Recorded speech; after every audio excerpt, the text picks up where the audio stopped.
ఎమ్మెల్యేల party ఫిరాయింపులపై BRS Congress నేతల మధ్య మాటల యుద్ధం నడుస్తోంది. ఎల్ రమణ షబ్బీర్ అలీ మధ్య డైలాగ్ వార్ ఇప్పుడు చూద్దాం. బీఆర్ఎస్ పార్టీ ద్వారా ఎంపికైనటువంటి ఎమ్మెల్యేలను మీరు నయానా భయానా ఏదో విధంగా లఘువేసుకొని చర్చకునే మాత్రాన బీఆర్ఎస్ పార్టీ బలైన పడే సమస్య లేదు. ఉద్యమ నేతైనటువంటి కేసీఆర్ గారి నాయకత్వంలో తెలంగాణ రాష్ట్ర సమగ్ర అభివృద్ధి కొరకు తెలంగాణ సాధన కొరకు నిరంతరం శ్రమించినటువంటి శ్రేణులున్నారు.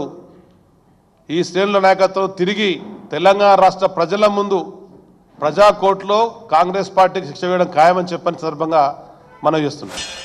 కేటీఆర్ కానీ హరీష్ రావు కానీ ఇంకా ఇతర నాయకులు మాట్లాడుతుంటే నవ్వాలనా ఏడవాలనా సిగ్గు శరం ఉందా ఈ నాయకులకు కానీ ప్రజాస్వామ్యంకి ఖూనీ చేసింది కేసీఆర్. ఈ డిఫెక్షన్ అని నేర్పించింది కేసీఆర్. ఎంపీ నుంచి మొదలు పెట్టుకుంటే ఒక సర్పంచ్ లేదు గ్రామ పంచాయత్ మెంబర్ వరకు డిఫెక్షన్ చేసింది కేసీఆర్.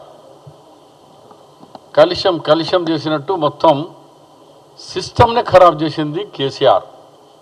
నడి బజార్లో పెట్టి పనిష్మెంట్ చేయాలా కేసీఆర్ని.